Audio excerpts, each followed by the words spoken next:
Hello, friends. Welcome to the Rev Up, where we talk all things revenue growth for business. Anybody who is responsible for marketing, sales, account management, any of these things that impact revenue growth, you are absolutely in the right place. Hopefully, we can teach you what's working, what's not, what you should be doing, what you shouldn't be doing, and have a little bit of a fun and maybe a laugh along the way. My name is Ben Shipley.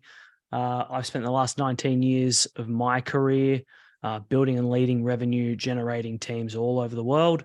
The Rev Up is brought to you by Trust the Process. At Trust the Process, we help small to medium-sized businesses grow by leveraging cost-effective, skilled staff offshore, predominantly in the Philippines, as well as helping people implement technologies like CRM systems, things like HubSpot. You can visit www.trusttheprocess.com.au if you would like to find out how we can help you or just to ask some questions. Today on the Rev Up, I am very excited to welcome my good friend, actually somebody that I lived with in my early 20s, one of the most clever people that I know, a great guy, someone to have a bit of fun with, but somebody who is absolutely obsessed with the world of marketing, with data, with attribution, with analytics. And so if you are the kind of person that wants to be able to figure out how do we go about figuring out what works and what doesn't in terms of your customers' digital paths, digital footprints, where they go, why they go, and how to make sure that they are spending more with you more frequently. John is a great person to listen to. We had an awesome time on this pod. We got into some fairly technical areas, and this is probably one of the longest recordings I've ever made. So I hope you guys all enjoy. Thank you so much. As I live and breathe, it's John McGowan. Oh, my Lord, what a privilege, my friend. Great to have you here. Oh, mate, it's so good to see you. How's things? Yeah, mate, living the dream. We've known each other for, and this is a bit of a theme on this show, by the way, we've known each other for over 15 years. I worked out it's almost 16 years ago that I moved to Sydney into a share house with you in Artarmon. 2005? No. Yeah, must have. 2005? No, it must have been later than that. Maybe 2006? Yeah, because I was 23 when I moved to Sydney. It's just showing my age, almost 16 years ago. Nice. I got introduced to that share house through a mutual friend of ours. Shout out to Big Tommy. Big Tom, man, I love that guy. Tommy, I love you. Same. I love him more. And we catch up semi-frequently. We talk about life, often talk about business. On this podcast, I really like to talk to people who I know are very knowledgeable and killing it, in the world of business growth, whether that's in marketing, whether that's in sales, product, service delivery, wherever they're kind of driving business growth. But I particularly like to talk to people who are also working in remote environments, right? We obviously provide offshore team members in the Philippines for people in marketing, sales, etc.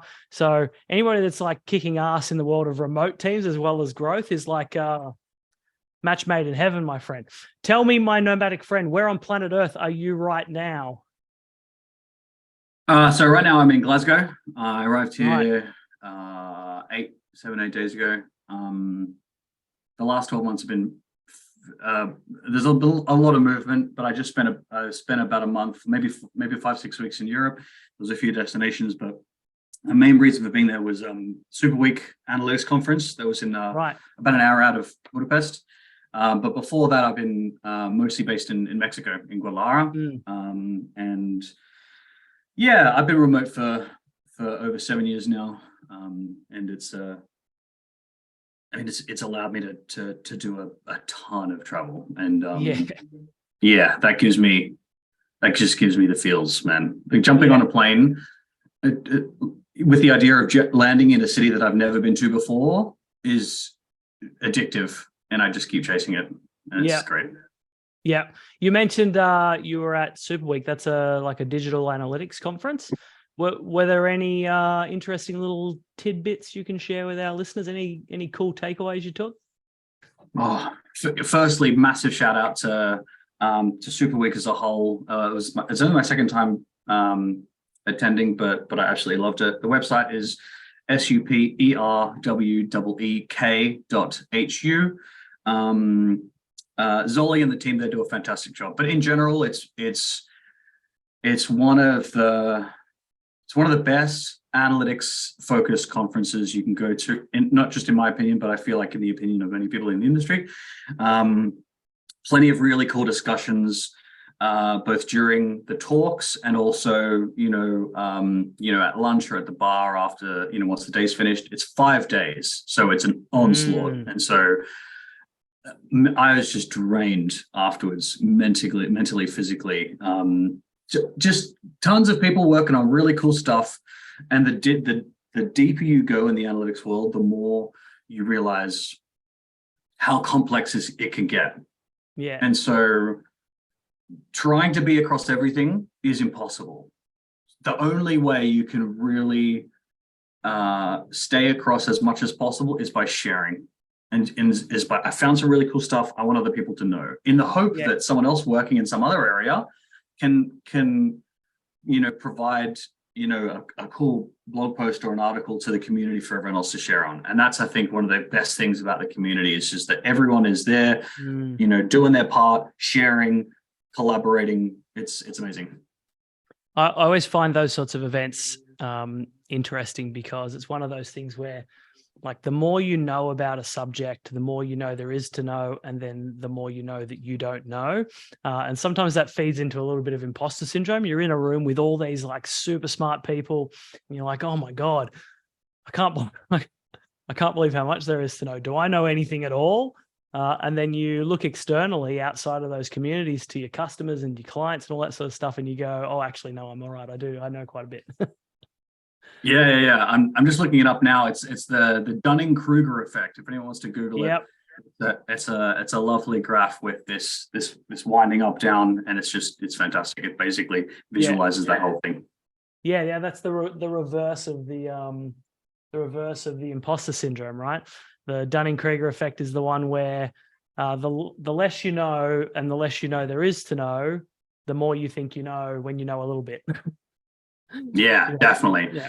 You'll have the x-axis is competence, the y-axis is confidence, and your confidence is super high when you don't really know too much. And then the more you start realizing how much there is to know, you go down into this deep valley of despair.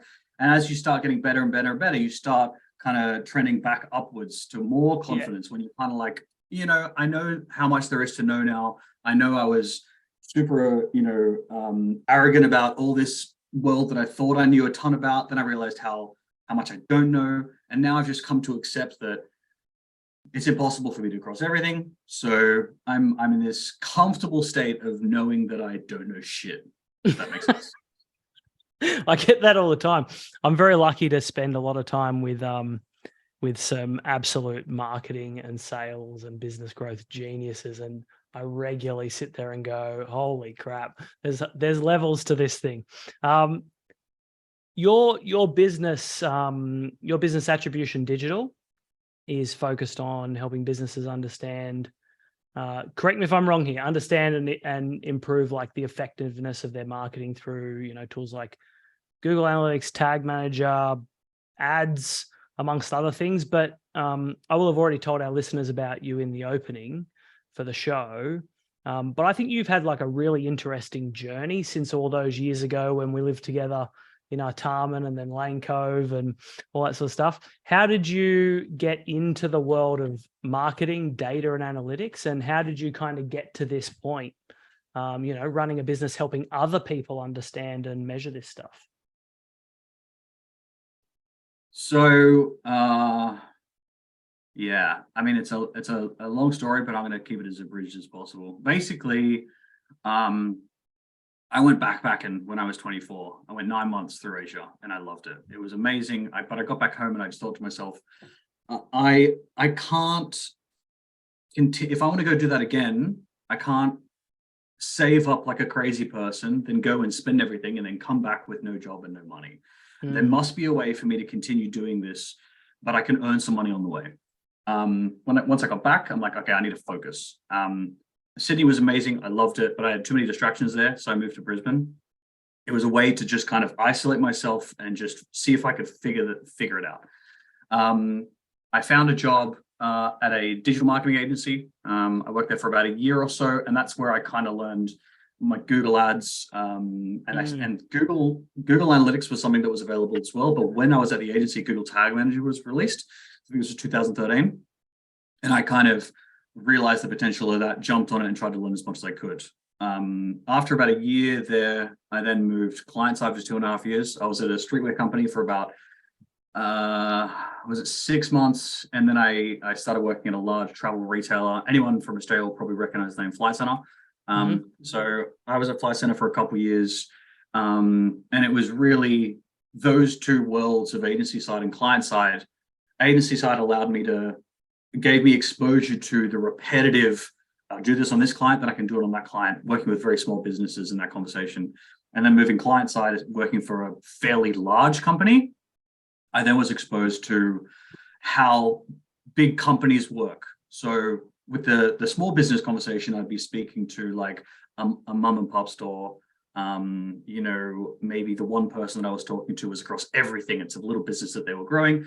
When I was working, client side for a large company, I then had experience with understanding, all right, there's dev teams, there's finance teams, there's marketing teams, there's, design teams, there's all different areas of the business. There's there's like the data teams, tech teams. And so I feel like the exposure to those two worlds was super beneficial for me. And then I kind of got to a point where I had the opportunity to take on some freelance work, and I jumped at the chance. I think it was just offering Google Ads for one of the guys I used to work with. His friend needed some help, so I jumped in and started just kind of winging it, and that started coming along. I started coming along really well, and I kind of had that balance between full time and the side hustle, and then it got to a point where the freelance work started becoming enough that I could justify that, okay, I think this is going somewhere. Maybe I should just quit my job and focus on this full time. But I knew that doing that in Australia,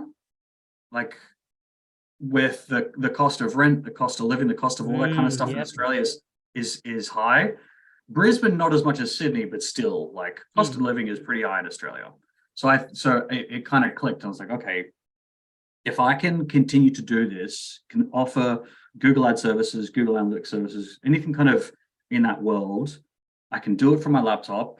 Maybe I should give it a go. Okay, here's the plan. I'll save up as much as I can. I saved up maybe nowhere near enough. I think it was 3.5 or 4 grand or something Australian. And I bought a one-way ticket to Bali, and I quit my job, and I flew back down to Sydney, said bye to my family, and I jumped on a flight to Bali. And I was like, okay, I have my laptop, I've got a bunch of cash in the bank, I'm gonna just figure it out and see what I can do. Yeah. And then I was in Bali for about 14, 15 months, and I decided to stay in Bali for that long because there was a remote working community at Dojo Bali, which was a co-working space. I think it was 2016 that I left Australia, August 2016. And so it's 2016, 2017 where I spent most of my time in Bali, and Dojo was crucial for my learning development. I learned a bunch of stuff there, met some really cool people, and I was like, okay, this seems to be working. I'm going to carry on. And from there, I just it was remote from the very beginning. And the whole point of remote was to be if I want to work heavily during the week, then at least on the weekend, I can wander around somewhere that I'm not familiar with, and it's kind of cool. And that was the whole point of starting it. Anyway, fast forward, traveled as much as I could. But then slowly but surely, a lot of the work came in. I couldn't keep on top of it, so I started to finding others to take on some work for me. And then slowly but surely over the years, I've been, bringing, highly skilled individuals on to assist with the services. I think maybe nearly 2 years ago, I went completely hands off. So I was no longer managing any client work. And the last 2 years have basically just been operating the company and doing all the business administration. So that could be, a lead comes in, talking to them, figuring out where they want to go in the next 12 to 24, then building out what I feel is a suitable service for them. And then once they're happy with that, I make sure, of course, resourcing is fine. I then shift into delegation mode.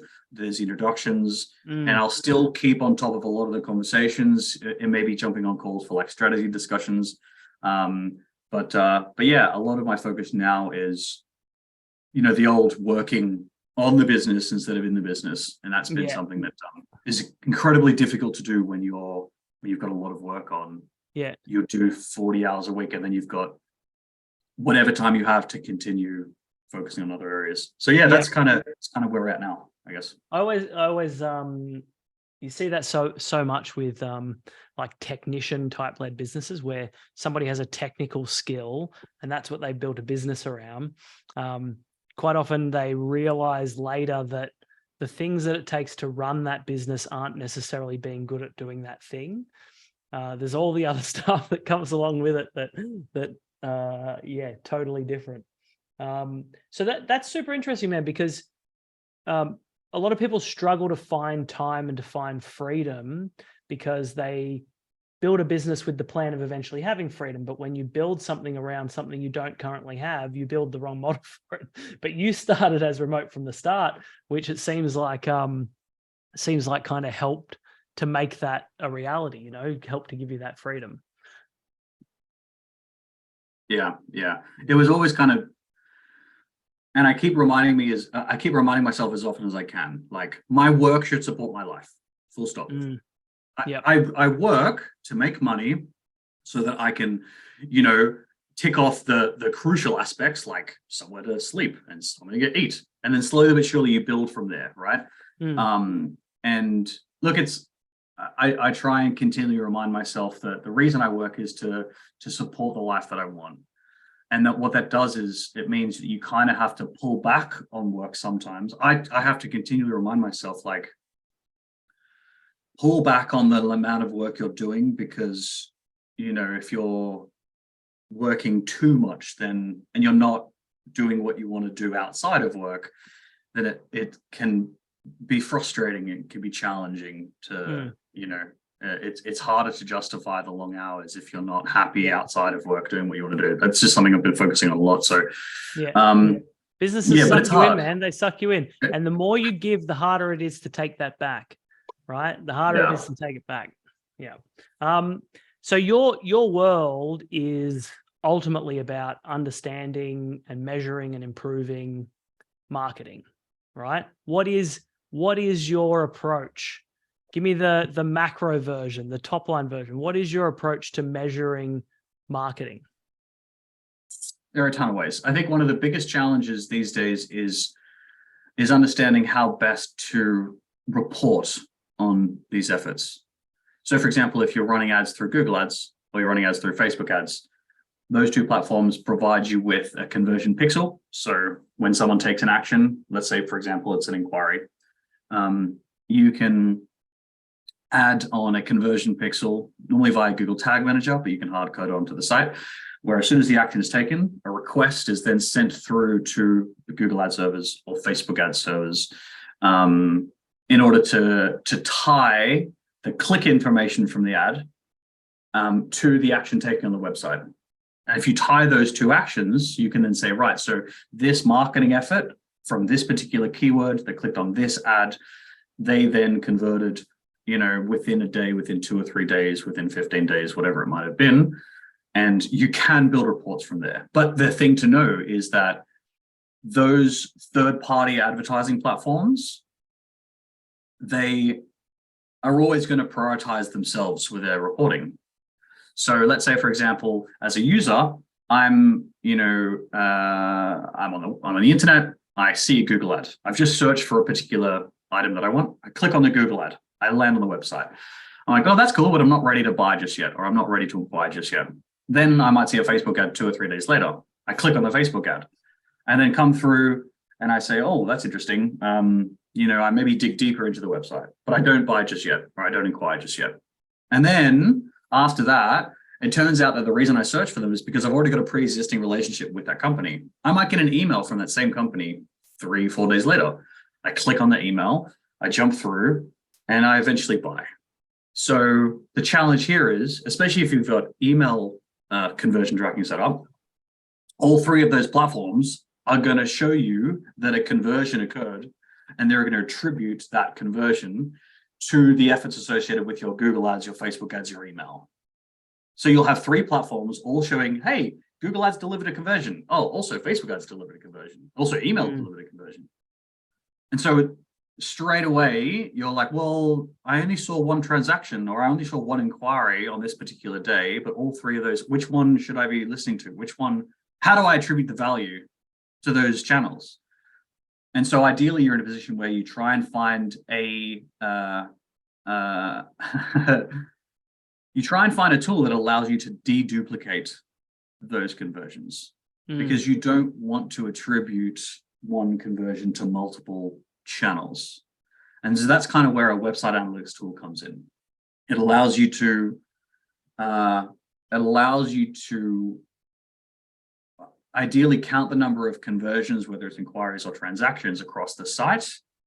And based on whatever attribution model you use within the analytics tool, it will then provide you with an understanding as to which of those channels delivered that conversion. Now that's where it starts getting complicated. Do you say, do you attribute 100% of the value to the most recent touch point? So in the example that I gave, would email be responsible because it was the most recent channel that delivered that visit?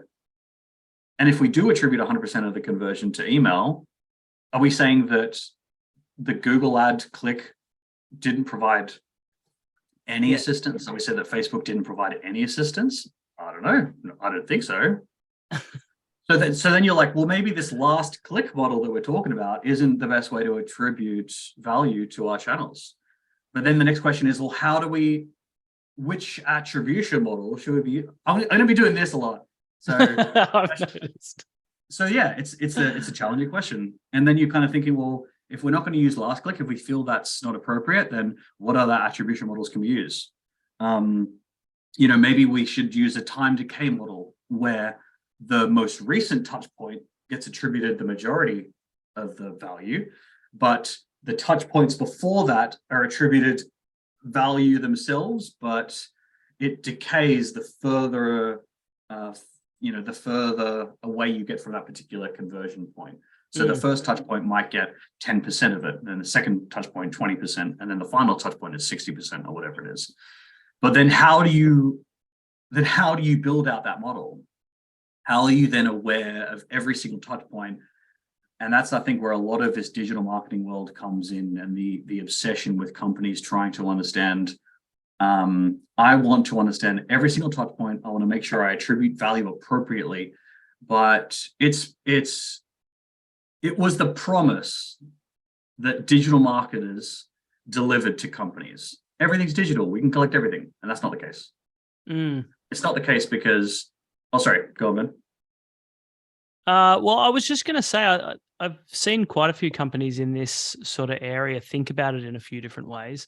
But sometimes you just see everybody just overload and kind of measure everything and think about everything under one big pile, rather than thinking about it in terms of like, well, actually some of what I do creates demand for me. I'm educating customers. I'm teaching them how to do stuff. I'm teaching them how to win in this arena. I'm teaching them how to solve problems, and all this stuff over here. Sorry, I should do it up here because there's a video. All this stuff over here like creates demand for me. Then there's like a path that they follow in order to be able to transact with me. And so like email is a good example of that. I might not have created the demand through email, but I reminded them of their ability to connect with an end transaction point, and they've clicked through and they've transacted, and that's like the path. And then there's the transaction channel too. Like, they're not always going to transact through the website. Sometimes they're going to transact at an event, or they're going to transact through Facebook, or they're going to somewhere else, right? And I see some people just pile it all together, especially when they're starting, and go, these are all the same things, and I want to attribute to one of them which one is making it happen for me. And like, they might say organic search and my piece of content I've created are the same thing, but they're totally different pieces, right? Demand creation, demand capture. Do you see any of that kind of play into how you kind of sort the puzzle out, or is it a different way that you do it? So I think one of the big challenges, especially in large companies, is that you have teams dedicated to their own area of speciality. So you'll have your paid search teams, you'll have your social teams, you'll have your email teams, you'll have your dev teams, you'll have, and especially the bigger the company gets, the more a team wants to make sure that they are performing well. So it makes sense that the social team will want to generate, or will want to see reports that show that all of the social advertising, whether it's Instagram, Facebook, TikTok, YouTube type stuff, it makes sense for them to showcase how well their team's performing. Similarly with the search team, similarly with the email team. So in an ideal world, everyone would be aligned, and everyone would be like, let's try and make sure that these reports are like as accurate as possible. But especially in big companies, it just doesn't tend to work. There's always going to be conflict around, our team is doing really well, I want to make sure that the rest of the company knows about it. But it's challenging. And as you said, there's the drive to say which channel is performing the best. Because I want to know, a CMO might want to know, how do I split out, 100K worth of budget next month across a range of channels? Do I put more into Facebook ads? Do I put more into, our Google ads team? Should we actually putting, some of that budget towards our email team? Because there's not really like spend or budget associated with the email team, but there's of course like, you employing people to do it. And then there's the agency side of things. So I think it's also important to factor in not just and things like that. Exactly. So you've got your ad spend, you've got the actual spend associated with using the tool itself. Maybe you're on a monthly subscription with a particular email tool. Maybe you're paying an agency to manage, paid spend for you. So you kind of move. Ideally, you start moving away from the return on ad spend model, and you start factoring in all the other expenses that come into play. It's challenging, and there's so many dark spots around that you just can't factor in. The idea that there's challenges in the digital world. So for example, if people are using privacy browsers and people are using ad blockers, then someone might land on the site, but an analytics request might not fire. The conversion request that's being sent through the advertising platform might not fire. But then you just talk about offline. I mean, the standard challenge of trying to understand how effective a big billboard over a motorway is, like, but it could be super effective. You never know.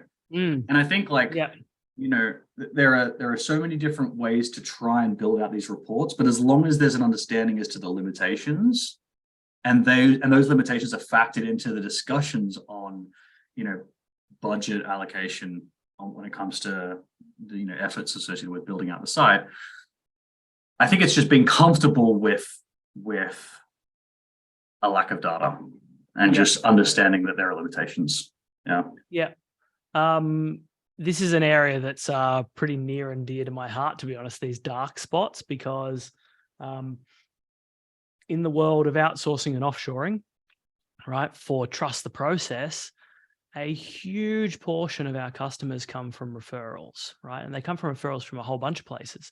We get referred through, business networking communities, through random Facebook communities, small business communities, LinkedIn, existing customers, all these places, right? and it's really hard to figure out where those conversions are coming from through purely digital tracking. And so something we've only really just started to implement is self-reported attribution, getting our customers to tell us where they heard about us and attributing their value back to that channel, which actually is interesting in a couple of ways. One, we can still capture all of the digital stuff. We can still see the paths they took. We can still see exactly how they got to us and how we managed to pick that up and capture that demand. But we also get to know, why have they come to us in the first place? What did we do? Who told them? And all that sort of stuff, which then allows us to focus on trying to pump up some of those channels.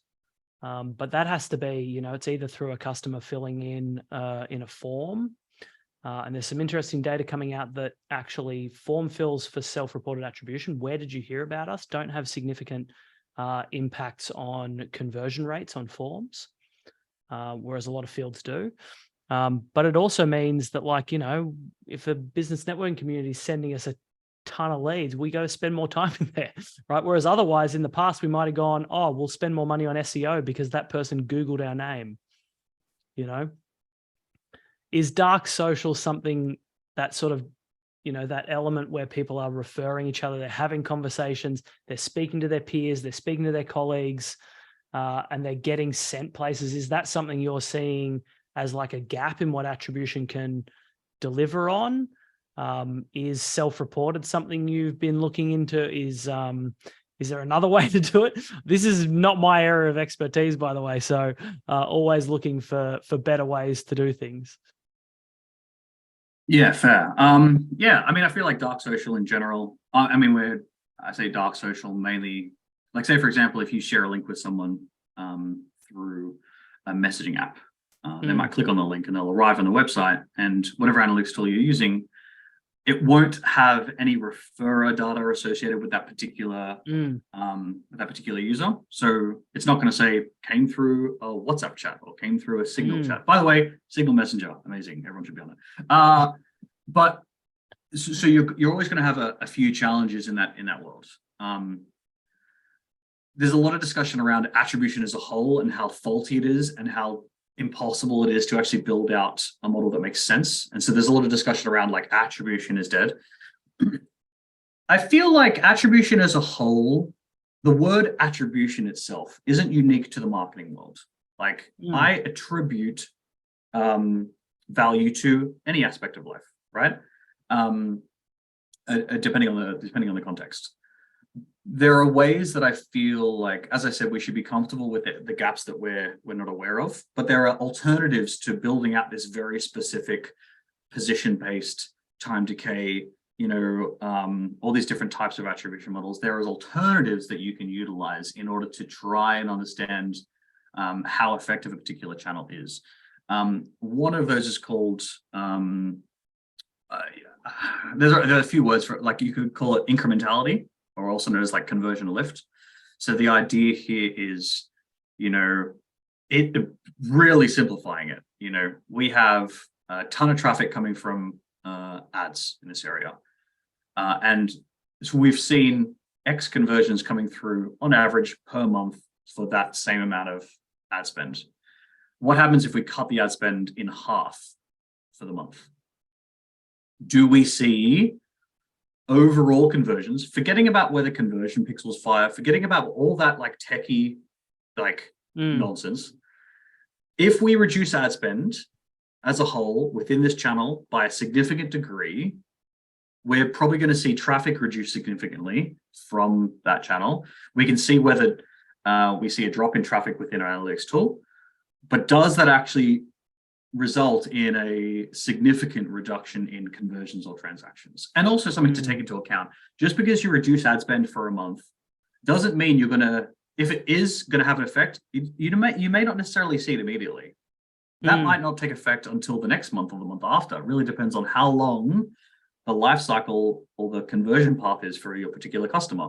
For like small, cheap items online, people probably buy within 5-10 minutes of the website. But if you're buying a car, if you're if you're looking into, changing mortgage providers, that stuff takes time. So understanding how much of an effect a channel has on a site is very specific and very unique to the company itself, depending on what your business model is, depending on what industry you're in. So there's that idea.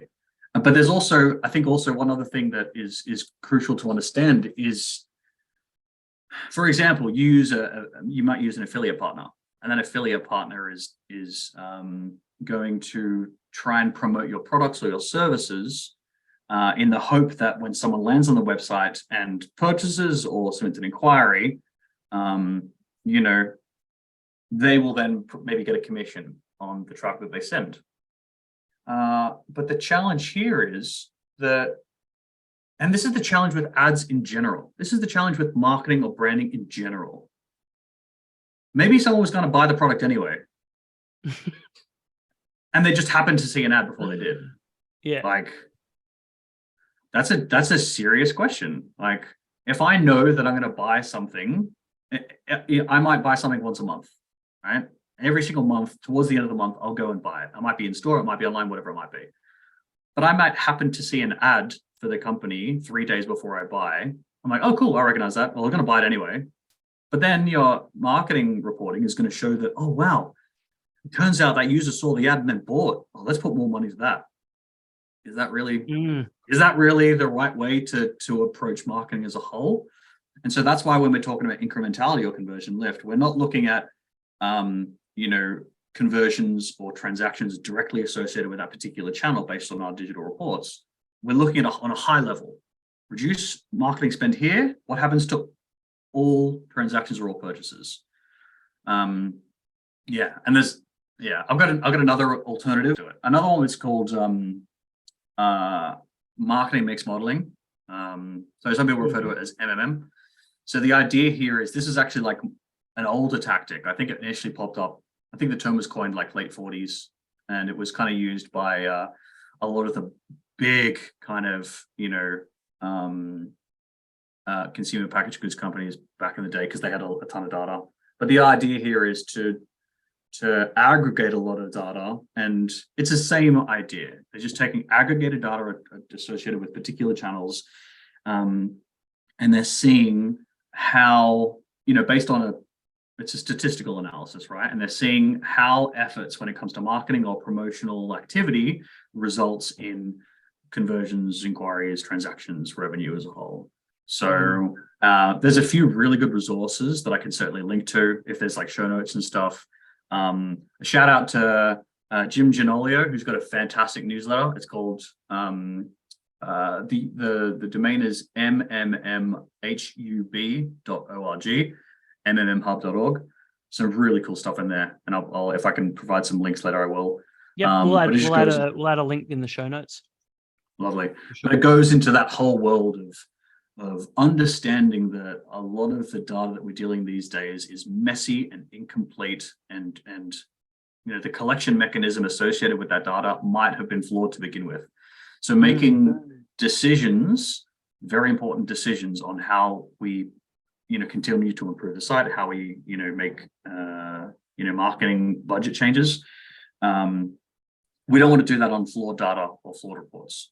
So it's kind of, these methods are stepping back from this data obsessed world and taking a higher view and just saying there are ways for us to make decisions. We don't necessarily need all the data to be there. We don't necessarily need to know every single click that a user took and every time they visited the site and all that kind of stuff. We can, through some statistical analysis, through some kind of, as I said, kind of incrementality testing, there are ways that we can determine how effective our efforts are offsite in order to, in the hope that we can then make changes in the next 3 to 6 months, in the hope that our efforts will be more effective when driving revenue growth through a company itself. Yeah. This is a good segue because I want to play a little game with you, if that's okay. Are you playing a video game? What game are we playing? No, we're not playing a video game. The game is called you're talking shit or you're talking sense. All right. I'm gonna throw something at you that is just Dunning-Kruger effect in full effect, right? I don't know really shit all about this, but there's a couple of things that I've noticed and I want to get your take on them.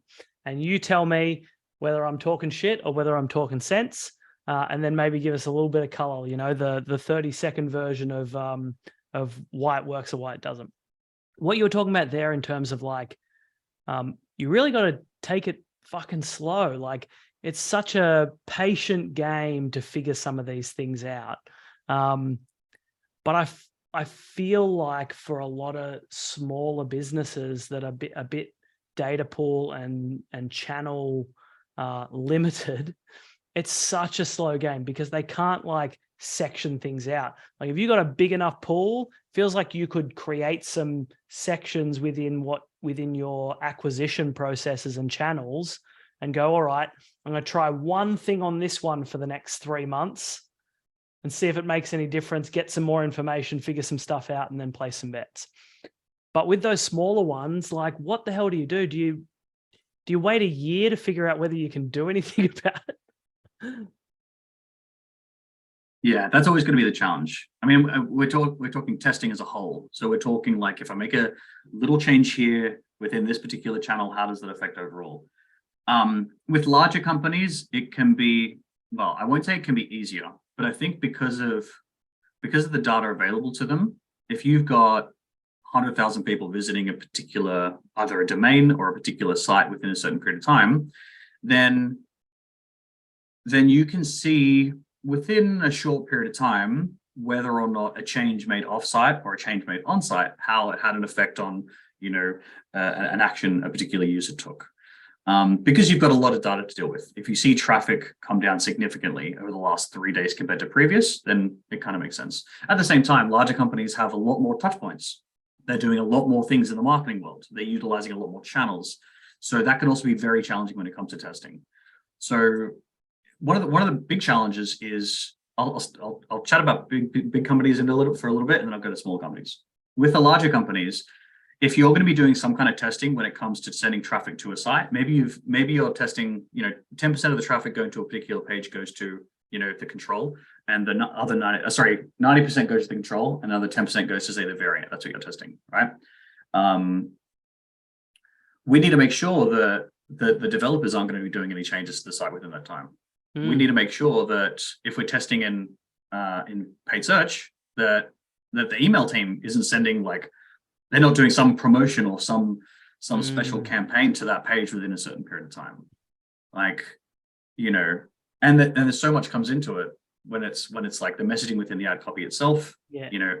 What sort of users are we talking about when it comes to that? So it's easier and it's harder at the same time for larger companies. When it comes to smaller companies, that's the challenge, because if you're going to make any decisions, ideally decisions that are made on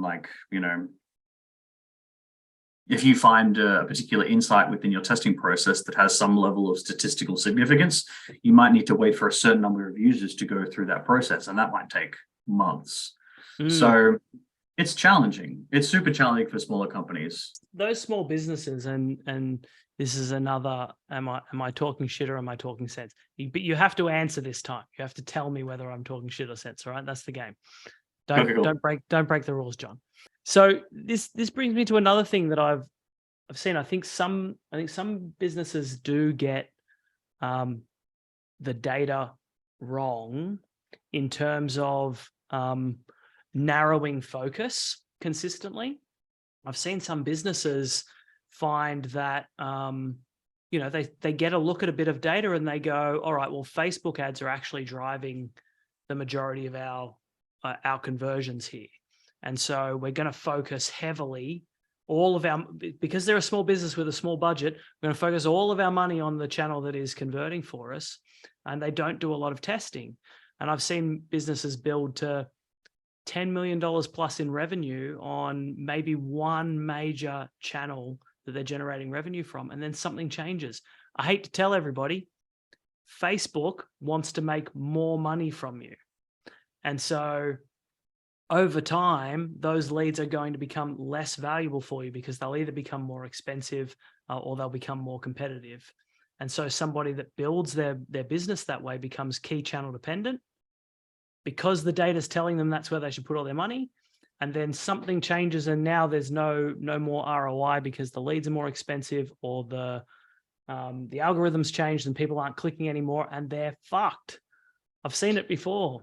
Do you ever see this happening or am I talking shit? No, you're not talking shit. I think it makes sense. I think when you're going to be testing any kind of ad platform, whether it's Facebook ads, Google ads, TikTok ads, understandably, they're always going to try and make sure that you get as many conversions as possible when you first start so that it incentivizes you to spend more. But there's always going to be a point of diminishing returns. And that's not necessarily because you've reached every single potential buyer in the market, but the idea that you're spending X a month returning these leads in no way means that you'll spend double that, therefore double the leads when it comes to advertising platforms. That's just simply not the case.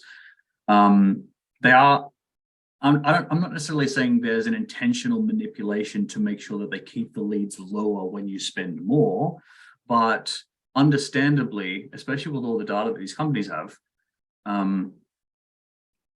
the pool in which you're trying to get conversions or you're trying to get paying customers out of, the more you spend, the more the advertising platform needs to start expanding upon their targeting pool, their targeting area to find users that will potentially convert. This is coming back to the Super Week conference. There was a talk that Russell McCarthy did. Russell McCarthy from ringside.io, really cool tool, check it out. He gave a presentation on the absolute bullshit that is Facebook ads reporting. So if anyone is keen to dig into it, I highly recommend you go and you seek out the documentation associated with the reporting within Facebook ads. Look at all the, we're talking about, clicks on a particular ad. You're talking about interactions. So for example, when Facebook says, these are the number of people that clicked on the ad, interactions, you assume that's like, okay, well, the number of people that came through from Facebook ads, but not necessarily. Like if I like the ad, that's classed as a click. If I click through the page, that's classed as a click. It's not a site visit. And then you were talking about unique visits versus total visits and interactions in general. I'm not going to go deep into it, but the way Facebook reports on, conversions as a whole is deeply flawed. And anyone running Facebook ads or any company that has an external running Facebook ads for them should look into that as deeply as possible and should really question the types of reports that are being provided to them, especially if those reports are coming from Facebook ads. But yeah, coming back to what you were saying, certainly when you're continuing to push more budget into these tools, it could be Google ads, it could be any type of thing. There's always going to be a point where, the return on investment starts to decrease as you start to push more in. And there's so many reasons why that could be happening, but it's definitely important for companies to be aware of that. And taking that into account, maybe coming back to that incrementality conversion lift type thing, maybe if you're spending, 50 grand a month on a particular channel and you're getting X revenue, what happens if you drop that spend by 50%? Maybe you can drop your spend by 50% and still get 70 to 80% of your leads or conversions. Yeah, I mean, certainly seen that with AdWords a few times. Yeah, but once again, but then you have those conversations, whether it's like, how do you tell your social team that they're cutting budget by 50%? Do you think they're going to be happy with that? Probably not, because they're incentivized on total. Is the problem the KPI and the measurement for them sometimes? Like, do we measure some of these teams incorrectly by just like, sometimes companies just flat measure everyone by the number of leads they generate, right? And some of those channels shouldn't be exclusively for generating leads. and shouldn't be trying to force people into your sales funnel. So I forget what this is from, but I love it. I think it's as soon as you decide that a particular metric should be a KPI, a key performance indicator, it ceases to become a good metric. Because teams will start being incentivized on doing this, taking this particular action. This is what we're driving towards. Yeah. So this could even come in for sales teams. So like someone calls in, well, we just know that we're incentivized on successful purchases or you know, I want to move to the next level. But I know that there's a lot of data associated, that there's a lot of manual entry that comes in when I want to call. I need to ask these questions, all this kind of thing. But I'm incentivized towards, you know, X actions a month or X actions a week, and I want to hit my target because I'm going to get, going to get a bit of a boost on my next paycheck because of that. So they might then do whatever they need to do in order to reach that metric, in order to reach that target. The same in the digital world. Like this is why it's a problem that most marketing teams aren't incentivized or measured based on revenue outcomes, right? They're incentivized to deliver, you know, in some, you know, maybe X amount of traffic, X amount of leads. But this really kind of like input centric measurement that doesn't necessarily have to bring a good result in order for the marketing team to be successful. You hear this complaint in a lot of businesses where you have marketing teams that are celebrated and salespeople sitting there going, the leads are shit, right? And if you go on, not in all cases, I certainly know many salespeople that complain for no reason. But in some cases, you go and you call those leads and you go, I'm not surprised the sales team aren't calling them. They are dog shit, right? Because the incentive is wrong. The incentive is to drive leads, a volume, a number of leads, not to drive people that actually might have a chance of buying a product.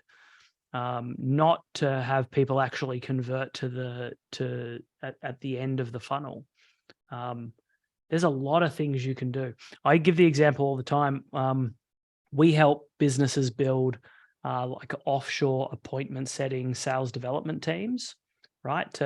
You have inbound leads come in, they call the inbound leads, they set up appointments for salespeople, right? I've been saying for years, if you incentivize those teams based on the number of appointments they set, you better believe they're going to set a lot of appointments, and you better believe that most of those appointments are going to be absolute bullshit, right? To your point, you create sometimes unintended incentives and unintended consequences by measuring things a certain way. You know, the best intentions go in, and sometimes the worst outcomes come out. Yeah, like if a team is incentivized on, if a marketing team is incentivized on transactions, let's say, then someone coming to the website and buying a $6 product is equal to $1,000 product because they're incentivized on transactions, you know. Yep. So then it's like, okay, well, let's do it on revenue then. All right. Yep. Okay. The new KPI is revenue. So the marketing team is like, okay, which are the products that cost the most? Let's sell them. Let's just focus on them, right? So they sell product A, which is like $1,000, and then they sell product B, which is $1,200. But product A only has $100 margin, whereas product B has a $300 margin. So, you know, you see it go the other way too.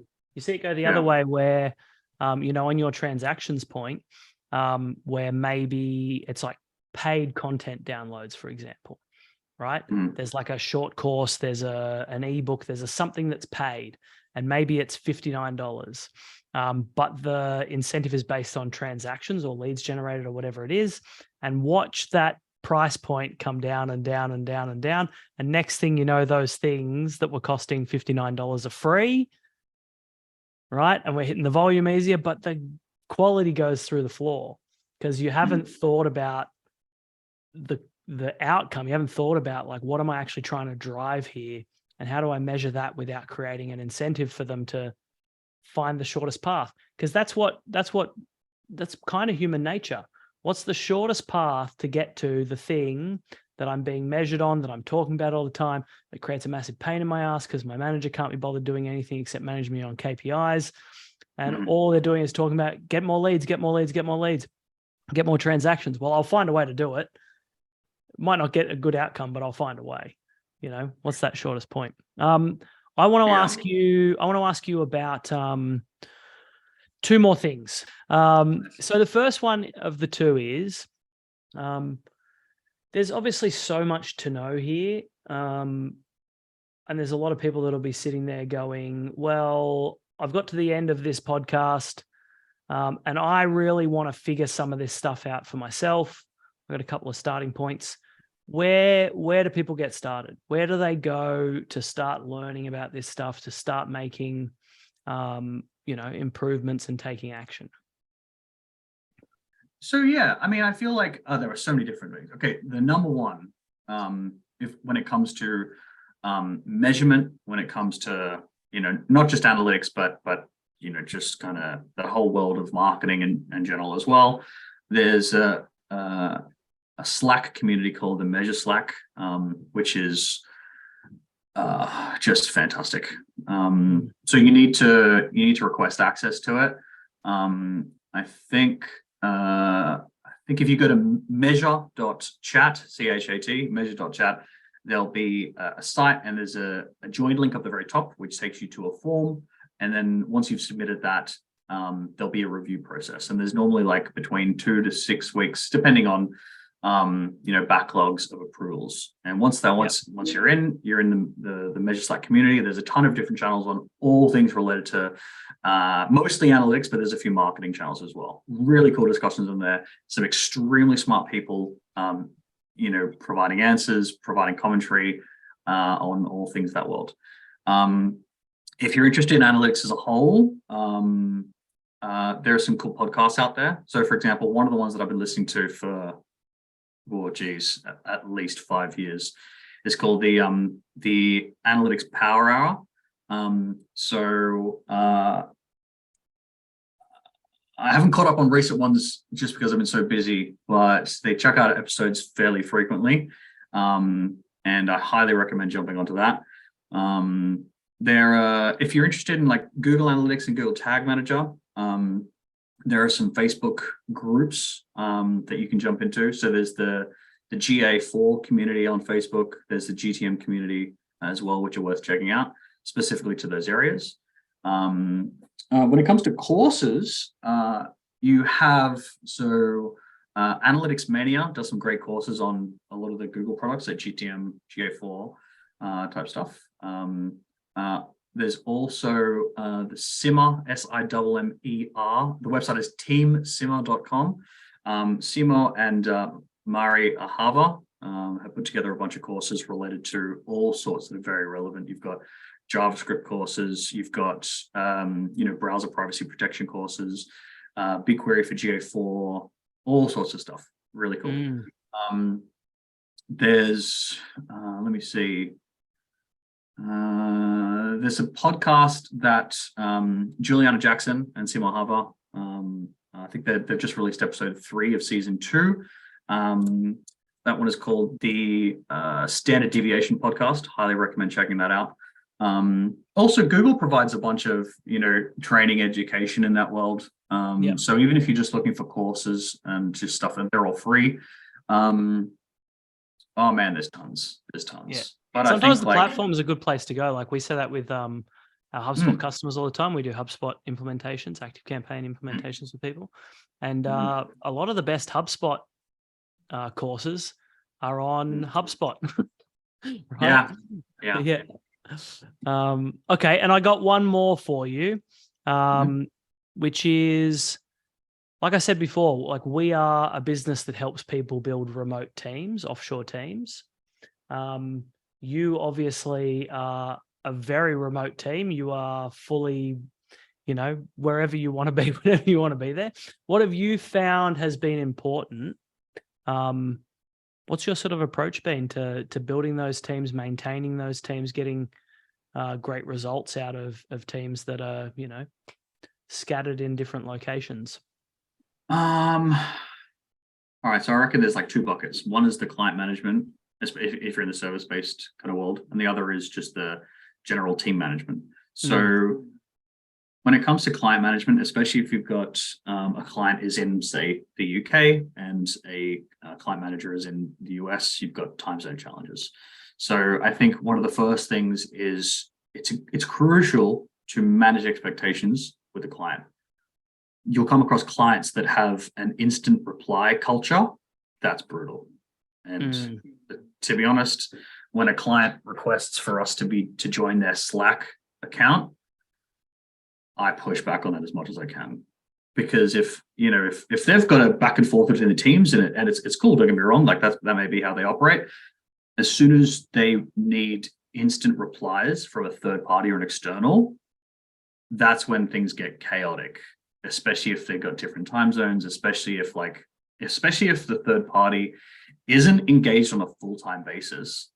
So there needs to be a significant level of managing expectations, but also just in general, setting boundaries and almost kind of training clients to be like, we're not replying immediately. You just need to accept that. If you want us to reply immediately, then we'll set up a 40-hour-a-week retainer. I think it's important for remote workers to be across the tools that enable remote work in in as seamless as possible manner. They don't necessarily need to be super tech savvy when it comes to like installing programs and debugging and all that kind of stuff, but at least just being aware of the tools that are out there to make sure that they can work as effectively as possible. I would support your first point, to be the first version of it. I do only really hire people that are pretty tech savvy. It's very hard to onboard people remotely, teach them how to use a system when they're not particularly good with technology. I've done it a bunch of times with pretty poor results, to be honest. Because you're using technology to teach them how to use technology. You end up on phone calls with people trying to teach them how to log into Zoom so that you can get them to watch on your screen while you show. Like, honestly, I think the first version of it is absolutely fine. I'm looking for tech savvy people. I do agree. I think there are instances where if you need to explain to someone how to download an installation file from an email, or how to go find the latest update from a particular website in order to make sure that a piece of software, if you need to kind of hold their hand during that process, then it can certainly be challenging. So anyone who's working remote, I think, has to have a reasonable understanding of like how to install programs, like how to install programs in order to join calls, what's also very crucial is the security aspect. So they need to ideally, in my opinion, password management, like having a password manager is crucial, because your whole work life is digital, which means you've got to log into everything, which means you need to make sure that you'll have multi-factor authentication installed. Ideally, you're not using SMS as a form of multi-factor, especially if you're changing countries regularly, but also the fact that SMS is highly insecure. So that's also quite important. But I think the goal with remote work, and remote work doesn't necessarily mean working in another time zone, but it could just mean working in the same company but somewhere else. Ideally, you want to try and push as much asynchronous work as possible. So I shouldn't have to jump on a call with someone at the same time, at a time that's convenient to them, in order for us to have a discussion. There should be an opportunity for me to add a comment in a particular, like a Google Sheet, or to add, to add some feedback within a Miro board, or to add a task within a task management tool like Asana, assign it to someone, send it off. If I'm struggling with something, maybe I can record my screen using Loom and send them over a link instead of saying, hey, can we jump on a call for 15 minutes? I want to discuss something with you. So it comes back to understanding the tools that are available to make sure that you can still make progress on your end and then send it off to someone and they can work on it when they're available. Yep. So the 9 to 5, when everyone's available at the same time, kind of breeds that, hey, can we chat for a second? Hey, can you help me with this? Hey, can you do this kind of stuff? But if everyone's able to, as I said, work asynchronously, so it's kind of like I can work on my time, you can work on your time, then that's ideal. Yep. I think there's a slight deviation from that I would add, and I think it does depend on like the seniority of the people and where, you know, what kind of person they are to a degree. Like I tell everyone, if you've got a team in the Philippines, for example, and you're in Australia, you should jump on a Zoom with them every day for 15 minutes. Even if it's just to talk shit, even if it's just to have a bit of fun. If people are gonna be working remote in their bedroom or wherever every day with no human contact except through digital sources, you've got to find some ways to not talk about work and to give them some like cultural relief, I suppose. And so I would just add that as well, like be aware that they're human beings.